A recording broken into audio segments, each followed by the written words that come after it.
Man, there were not many positives about that game. Hey man, that's not true. Remember that really good line change Jason Blake did? That was the wrong team's bench. Yeah man, but he got right in there.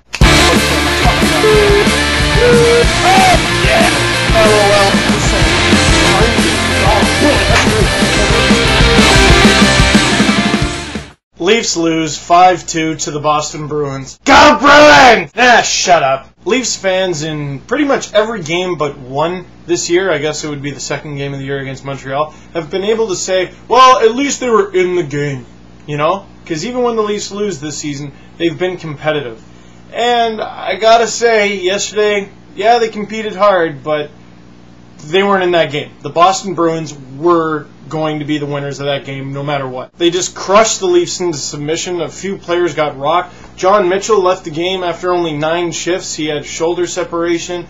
Nick Antropov only played 6 minutes. The Leafs just got pummeled. Jason Blake, as I mentioned, got to see what the Boston Bruins bench looked like. And even though I'm a Leafs fan, it's just so frustrating to me how no one takes the Boston Bruins seriously at all. No love, you know? They're an underrated team full of underrated players. Marc Savard, you want to talk about underrated since the lockout. I mean, this guy has 15 points in 13 games. No one ever talks about him. There's only 15 teams in the Eastern Conference. 10 goalies made it to the NHL's very early and oddly timed All-Star ballot.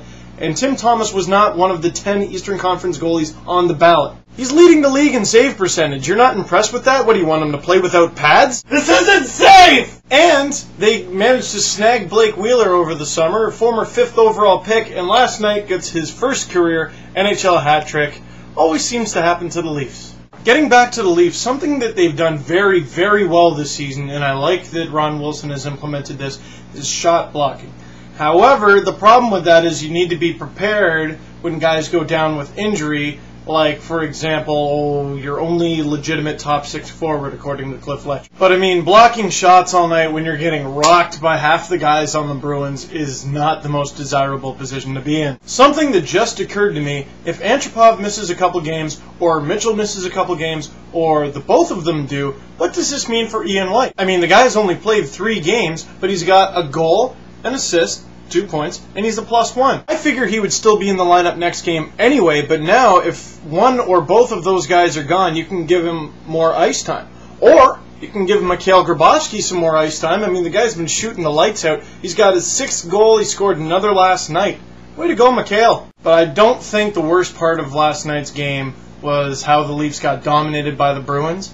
I think it was one of the post-game interviews. So, Alex Steen, how does it feel to pot your 2nd of the year and still lose the game? Well, you know, scoring's nice, but of course you always want to come away with the big 2 points, and sorry, I gotta stop you.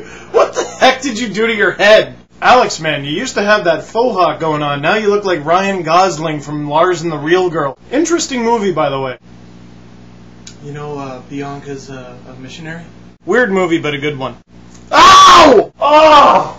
What'd I do for a cheap laugh? Your question of the game, leave a comment and I'll tally the votes after. You name your top 10 goalies in the Eastern Conference, and we'll try to figure out the ballot ourselves. This needs to go away. And also, guys, add me on leafspace.com. Pretty please, I need friends. I really do. You also gotta add Monica with the K to your friends. Come on, guys. She's looking for more friends, and she's the host for crying out loud. So add Monica with the K and Steve with a V. Go Leafs, go. Have you bought one yet? You should have.